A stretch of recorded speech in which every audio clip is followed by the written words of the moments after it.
네, 안녕하세요. 안경잡이 개발자입니다. 이번 시간에 다뤄볼 내용은 바로 이 운영체제에서 입출력 시스템에 관한 건데요. 먼저 입력 시스템에 관한 작동 과정을 알아보면서 이렇게 전반적인 입출력 시스템에 대해서 알아보는 시간을 가져보도록 하겠습니다. 먼저 입출력에서 입력 시스템 같은 경우는 다음의 과정을 통해서 작동하는데요. 먼저 CPU가 장치 제어기의 레지스터에 명령을 적재합니다. CPU가 이제 램에서 어떠한 명령어들을 차례대로 읽어 나가면서 만약에 이제 C 언어에서 scanf와 같은 어떠한 입력 명령이 내려왔다고 가정해 볼게요. 이땐 바로 우리 키보드와 CPU 사이에 있는 장치 제어기한테 이런 요청을 보내는 겁니다. 먼저 이렇게 레지스터 안에 지금 입력을 받아야 된다는 그러한 명령을 적재하도록 합니다. 그 이후에 제어부에선 이제 그 레지스터에 쓰인 내용을 읽어나가면서 이제 그게 어떠한 명령인지 조사를 하는 것이죠. 바로 이렇게 레지스터의 내용을 조사해서 수행할 동작이 어떤 동작인지 검사를 하도록 하는 거고요. 이제 그 다음에 레지스터 내용이 만약에 읽기 명령이라면 이제 읽기 명령이 들어왔기 때문에 어떠한 신호를 읽어와라. 즉 키보드한테 이제 그러한 요청을 보내는 거고, 키보드는 이제 실제로 이제 사용자가 입력한 그 데이터를 읽어서 이 버퍼에 저장하게 되는 겁니다. 즉 장치 제어기 안엔 이렇게 제어부, 레지스터, 버퍼와 같은 다양한 저장 장치와 제어 장치가 있는 거고요. 이렇게 버퍼에 어떠한 데이터가 읽어졌다면, 즉 우리가 뭐 A를 입력하거나 그런 식으로 어떠한 단어를 입력했다면 제어 부분에서는 이제 단어가 들어왔기 때문에 이제 CPU한테 인터럽트를 발생시켜서, 즉 어떠한 이벤트를 발생시켜서 이제 CPU한테 이제 어떠한 입력 신호가 들어왔다고, 어떠한 캐릭터가 들어왔다고 이렇게 인터럽트를 발생시켜서 말을 해주는 거죠. 이제 그 이후에 CPU는 자신의 하던 일을 멈추고 그 인터럽트를 처리하기 위해서 이제 버퍼에서 실제로 어떠한 데이터를 읽어들여서 입력을 완료하는 겁니다.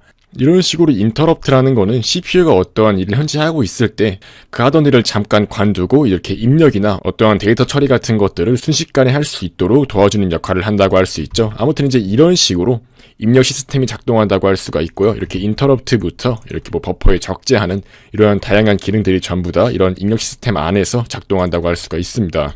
이제 여기서 말하는 장치 제어기가 정확히 어떤 정의를 가지고 있냐면요. 장치 제어기란 공통버스와 장치 사이에 위치해서 말 그대로 해당 장치를 제어해주는 역할을 한다고 할 수가 있어요. 이 장치 제어기는 내부적으로 저장 장치를 가질 수가 있고 자신의 주변 장치와의 데이터 송수신을 할 수 있도록 인터페이스 역할을 한다고 할 수가 있어요. 즉 이렇게 말 그대로 CPU 같은 이런 주변 장치와 이렇게 장치 제어기를 통해서 입력 장치가 상호작용을 할 수가 있는 거잖아요. 이러한 전반적인 과정을 다 이 장치 제어기가 해준다고 할 수 있습니다. 그 다음으로는 이제 입출력 방식 두 가지를 설명해 줄 건데요. 먼저 동기식 입출력이 있고 그 다음 비동기식 입출력이 있습니다. 이제 어떠한 처리 과정에 있어서 동기적으로 수행하냐 아니면 비동기적으로 수행하냐 이렇게 두 가지 차이점이 존재한다고 할 수가 있고요. 이 동기식 입출력 같은 경우는 입출력이 시작이 된 다음에 입출력이 끝난 후에 제어가 사용자 프로세스로 복귀하는 구조입니다. 즉 입출력이 시작되고 있으면은 사용자는 중간에 어떠한 데이터 처리도 할 수 없는 거죠. 즉 매 순간마다 수행을 해야 하는 입출력 요청은 하나이기 때문에 운영체제는 정확히 현재 어떤 장치가 인터럽트를 호출하고 있는지에 대한 정보를 확실하게 알 수 있다는 장점을 가지고 있고요.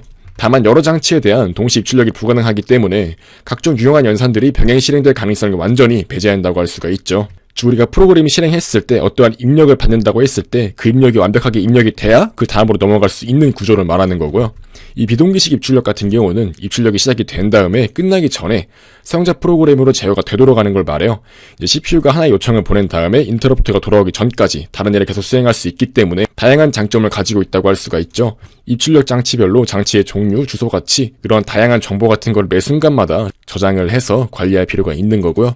이제 이러한 정보 같은 경우는 내부적으로 이제 운영체제가 장치 상태 테이블 형태로 저장을 함으로써 관리를 합니다. 또한 다른 프로세스들이 같은 장치에 대해 요청을 할 수 있기 때문에 이제 운영체제 같은 경우는 매 장치를 위해서 대기 큐를 유지해야 합니다. 하나의 입출력이 실행되는 동안에도 다른 작업들이 이제 병행될 수 있다는 점에서 효율성이 확실히 증가한다고 할 수가 있고요.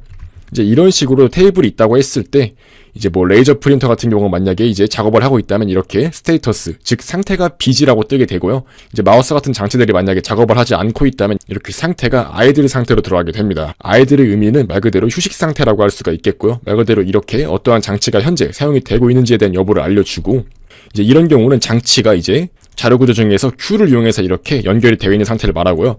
왼쪽에 있는 장치 같은 경우가 먼저 수행이 돼야 이렇게 두 번째로 넘어갈 수 있음을 말하는 거고요. 이런 식으로 만약에 하나의 장치에 여러 개의 요청들이 연달아서 이어진다면 이렇게 하나씩 처리할 수 있도록 대기 큐의 형태로 사용이 된다는 것입니다. 이제 실제로 이런 식으로 우리 컴퓨터의 내부적으로는 이렇게 각 장치마다 상태 테이블을 만들어서 관리를 하고 있다고 할 수 있습니다. 즉 이렇게 장치 상태 테이블이 현재 어떠한 장치가 어떠한 일을 수행하고 있는지, 어떠한 주소를 가지고 있는지 그러한 전반적인 내용을 담고 있다고 할 수가 있는 것입니다.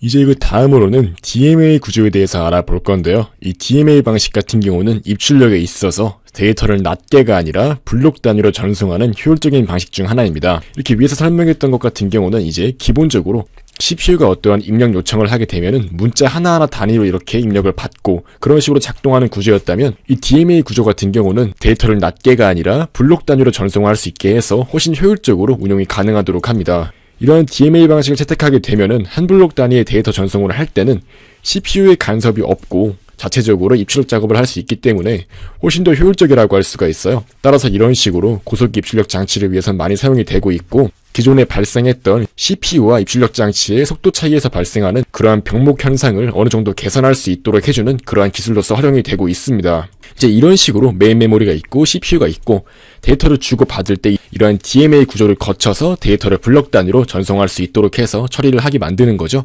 이제 이러한 방식 자체를 이제 Direct Memory Access 구조라고 말합니다. 이제 이러한 DMA 입출력 방식의 작동 과정에 대해서 한번 알아볼 건데요. 이 DMA 입출력 방식의 작동 과정은 먼저 운영체제가 입출력 요청을 보내게 됩니다. 그 다음에 이제 DMA 제어기의 레지스터에 주소와 전송 길이가 이렇게 저장이 이루어지는 거고요.